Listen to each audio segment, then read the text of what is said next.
Hey there, everybody. Welcome back to another episode of the Build Your Copywriting Business podcast. Hey there, Kate. Hello, hello. Hello. How you feeling? We'll see if I can get through this without coughing in this. I know. We're a little monkey. She's got Yeah. a little bit of cold, but she's a trooper, and so she's joining us for this episode nonetheless. I'm like Because 2 weeks into it at this point. I I'm can't, a cruel taskmaster. build in sick days, friends. But I feel great. I feel fine, except for the back of my coughing. So it's Yeah, really well, annoying. You look great. Thank you. No. That's just, if you're listening to the podcast episode, it's incentive to go to Yeah. the YouTube and just see how great Does Kate she look looks. great? Yeah. She does. She does. Leave a comment if you Objectively feel otherwise. No. Do not. You actually look terrible. Do not encourage that. Okay. We should probably do a podcast, huh? We should. And the topic of today's podcast might take most people a little bit by surprise.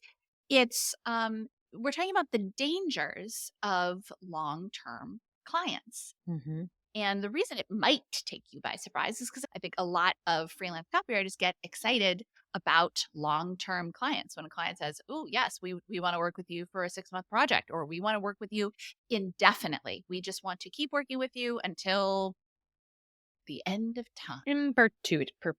In perpetuity. So they can't blame that one on Nicole. No. It got caught in my throat there. Well, and here's the thing is that, there is a lot of benefit to working with a long-term client.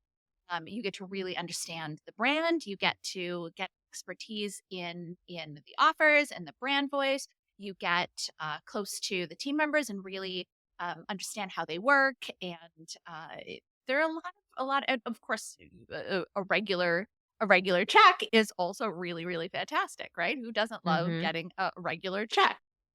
But at the same time, too, there are also, it's very easy to slide into dangerous territory. Danger. Yeah, I think that people like the idea of steady they want freelance, but they want the quote unquote safety, and I'm going to debunk this, and we have debunked this, but of a steady paycheck. And I think, yes, is there anything inherently wrong with a steady client? No. I think the dangers come when you are putting your eggs all in one basket. Because if you're freelancing with one, even I'm going to say 2 clients that are steady, or you have one, major one and a few one-off projects here and there, it's not much different than being on staff with a company. You are running into the same dangers of this company could downsize, they could merge, they could just stop working with you for whatever reason. They could shut their doors. They could, any number of things can happen. And I think we get into this mindset where we think that there is safety in steady work. And I would challenge you to start thinking of freelance in particular, of having the opportunity to spread your eggs in multiple baskets. And so when you have, say, 4 or 5, and even if all these 4 or 5 are steady clients, if one of them stops working with you for any reason, or you want to stop working with them for any reason, you still have, I'm going to use number 5 because it's easier. You still have 80% of your work. That 20% that left, big deal. You can fill that with another client down the line. Maybe you find, oh, I don't actually need to. I'm good with this number right now, or whatever it is. It's a lot easier to go from, 100% of your income and your freelance work to 80% than it is to go from 100% to 0. And that can happen. It does happen without really forewarning, especially as freelancers. No business has to give you a heads up that they're have no more projects for you for the rest of the year or indefinitely or whatever. Exactly. And it doesn't necessarily, may not be through your fault. It may not even be through the company's fault, especially if you're working with a bigger company. Priorities may change. Your client, your contact to the company may say, oh my gosh, yes, this is great. So we're keep working on this for the next 6 months. But if their boss or their boss's boss says, actually, that's not the priority anymore. We're going to work and pivot on this project instead. And certainly that can happen at smaller companies too. We, as a pretty small company, there have been things where we're going, all right, this is the project we're going to work on. And then, whoa, we reevaluate things and go, ooh, actually, this is not the right project anymore. We should be working on this project instead. Hey there, it's Nikki. I wanted to take a very quick minute to make sure that you knew about our free on-demand copywriting training. Now, whether you are brand new to copywriting or you've been doing it for a while, but you just can't seem to hit those income goals, this training is for you. You are going to learn the 3 secrets to landing freelance copywriting work without relying on frustrating job bidding sites like Upwork or Fiverr, or without cold calling strangers. And if you've watched any of the student success stories on this channel, and if you haven't yet, check them out. This is the exact same training that they all started with. And I mean students like Kate K, who is making 6 figures working part-time and retired her husband to help her build her business. Students like Stuart, who replaced his full-time salary, which was a good one, with his freelance income and then some. Stacy, who hit 6 figures in her first 6 months as a freelance copywriter, and Ashley, who landed the in-house copywriting job of her dreams. They all started with this free training, and you can start with this free training too. So sign up right now at freecopywritingtraining.com. Yeah, this actually happened to me earlier this year. I want to say, February, March, or sometime frame. A really big client that I've worked with for a couple of years. Again, steady work. They were but one of many. They something in the organization. They just had reprioritization, to Nikki's point, and they had a freeze on all new digital projects, which is what I had been working on. And it was at least for the quarter, and I think it ended up being longer than that. But it was, hey, here's an indefinite freeze. We're not doing any more web projects. Mhm. Full stop. Yeah, and then you're stuck. Well, and Yep. the thing is too is that I don't think we also don't want to discount the fact that sometimes you are going to want to stop working with the client, even if it's a client that started out like, oh, I love this client, I'll work with them forever. Mhm. You can end up working with different people. Projects change. I will more likely than not just get bored. Yeah. If I'm working with a client long enough, I'm like, I don't want to do another one of these projects anymore. I don't want to write about the same thing. And you can, because you're a freelancer, you can leave and find more clients. But if you have not been pitching, if you have not been looking for other clients, you're going to be stuck. I've talked to so many freelancers who are like, oh man, I don't want to work with this client anymore, but they pay all my bills, so I guess I have to stick with them. Like, no, that's not how this works.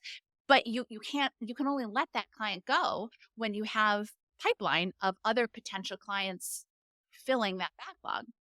Yeah, I think all of this falls into the bucket of it's so easy to get comfortable. And we're not saying be uncomfortable by any means. Again, get the steady clients. Absolutely. Take on the steady work.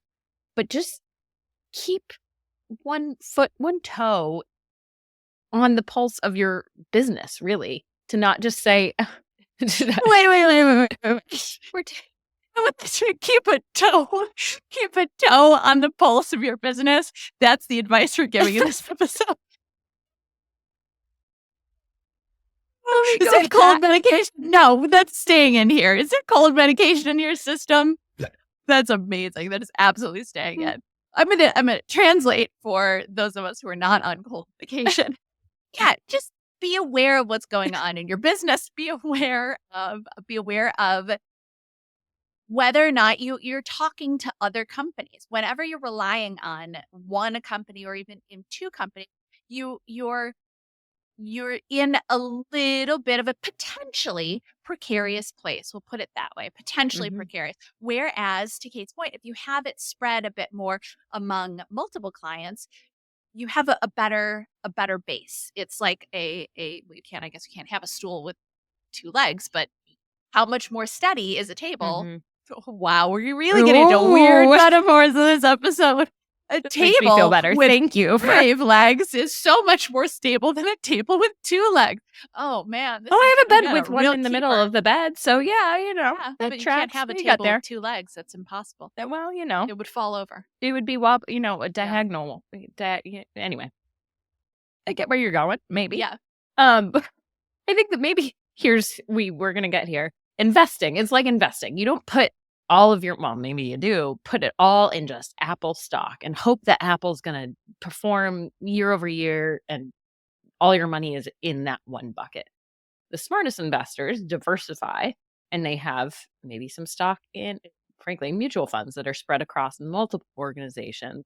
And so if one piece of that mutual fund does not well, it doesn't impact the whole thing, and you can still do well with your putting your money in there. And so I think it's the same thing with clients, of having a mix of different clients, so that if any one of them, if anything goes wrong, you want to leave, it's fine. Exactly. It's Index absolutely funds, fine. not Apple. Well, Apple if you can get it, but boy, oh boy. And then it's expensive for sure. I mean, Yeah, exactly. mm.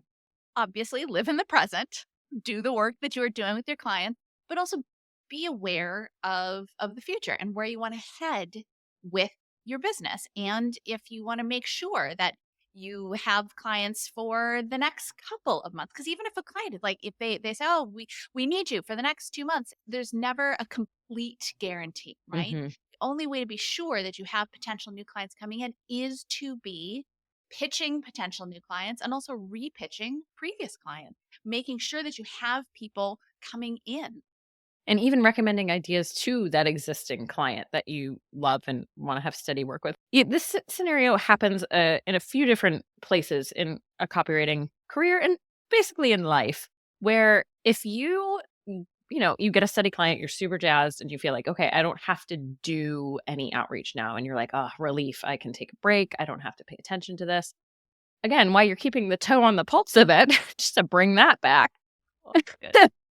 is to make it easier for you. Again, it's not that we're not saying you have to go out and send 5 pitches a week or a day once you have this work. It's more sending out pitches, exercising that muscle, not forgetting how to do it, sending ideas to this client, just staying active and really proactive, I guess, is the way to think about it. The second you start letting work come to you, especially if it's just Mhm. from one client, it gets very sure it feels great and easy, but that's where the even more danger lies, because a client's not going to want to keep maybe they keep throwing projects to you, but if they're not getting anything back and you're not engaged with it, to add to that, once you've worked with a client for a while, you need to push yourself to do something different. It can be very easy to coast on just like, all right, I'm going to write the same copy that I wrote, a year ago for this, fall prices are falling. Like, you see that all the time. It can be very easy to get so relaxed that you're not pushing yourself to produce the best work that you possibly can. And that will eventually bite everyone in the behind.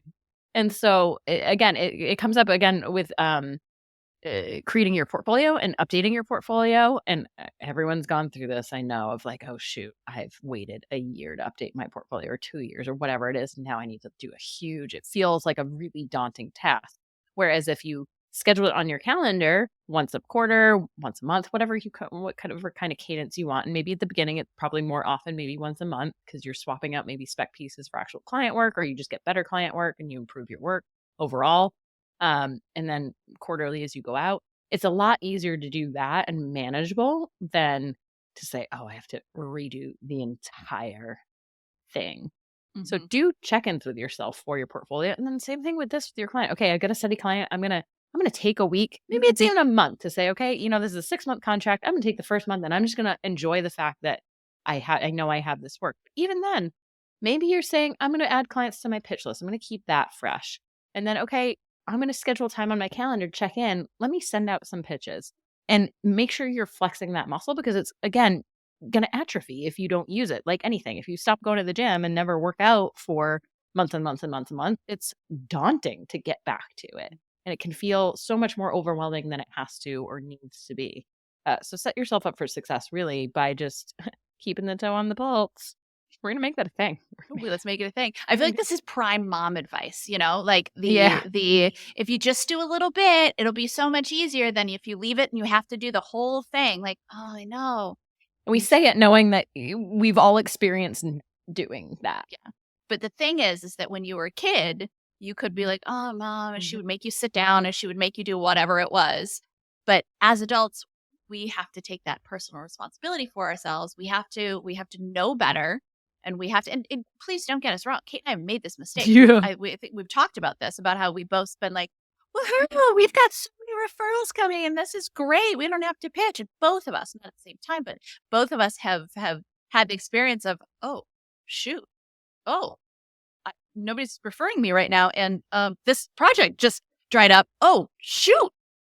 You do not want to be in that place. So please plan ahead. Take responsibility for yourself and your income, as I know that you already have, and just plan ahead. Don't there Yes, coasting can be nice, but it's not something you want to do for a long term. Mhm. It's not a long term thing. It's like Kate was saying, maybe a month. If it's like a big 6 month, you're under Mhm. contract.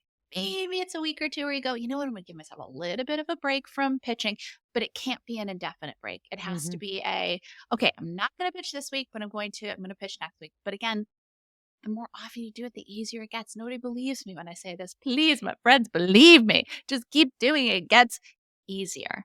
Yeah, and I think just reminding yourself that mindset-wise, eh, you know, we grow up, I feel like, seeing people entering jobs and staying in jobs and 9 to 5 and very, very traditional work, and knowing that that's not necessarily the safest option. And so I think, again, kind of reframing how you look at work and, steady clients, again, being like the golden ticket and the golden egg, and it doesn't have to be all or nothing, and quite frankly, it's better if it's not all or nothing because, again, going from 100% of your income to 0 really, really stinks when you have rent to pay. You don't even feel it. Trust me, because it's happened to me. I've left clients who were, quite frankly, probably a little, income-wise, a little more than 20% of my monthly income, but it didn't make a dent because I had all of that other income and could fill that with other projects down the line. And having a blip, I guess, even for a few weeks or a month where I was missing that chunk of income wasn't painful. Whereas it would be really painful to go to nothing. Mhm. Absolutely. And Absolutely. also So not painful and stressful to pitch too. yeah, Because when you have clients still and you're like, pitching comes from a place of ease versus I suddenly have no clients and I really need to pitch. And then you just kind of tense up. Your pitches become, you grip on so tight to them. And you can see that anyone, who's written a pitch before, it's so much better and easier when you're coming from a place of this would be nice to have and I would really like this, but it's not dire versus the place of dire is just it's a panic mental, pitching isn't yeah, a good panic. look for Ooh, anybody. Trademark. panic pitching. Yeah, Panic yeah, pitching. it's Don't good. panic pitch. It's a Yeah. thing. Yeah. Exactly. Do pitch from a place of abundance when you already have Mhm. plenty of clients. It's just that much easier to do. Mhm. So, obviously, the moral of the story is keep your toe on the pulse of your business. Feel free to send us in photos of you keeping your toe on the pulse of your business. Um, Like, what would that look like? I don't know. In fact, maybe I should not request that. But the point being, of course, is that yes, enjoy long-term clients. If you have long-term clients, enjoy those long-term clients. But keep keep thinking about the future and making sure that you're not just set for now, you're not just set for next month, but you're set going forward. And so, with that, we will catch you guys in the next episode. Bye, everybody. Like what you heard? Hit subscribe so you never miss a video. And if you're ready to take the first step toward becoming a copywriter yourself, sign up for a free video training right here.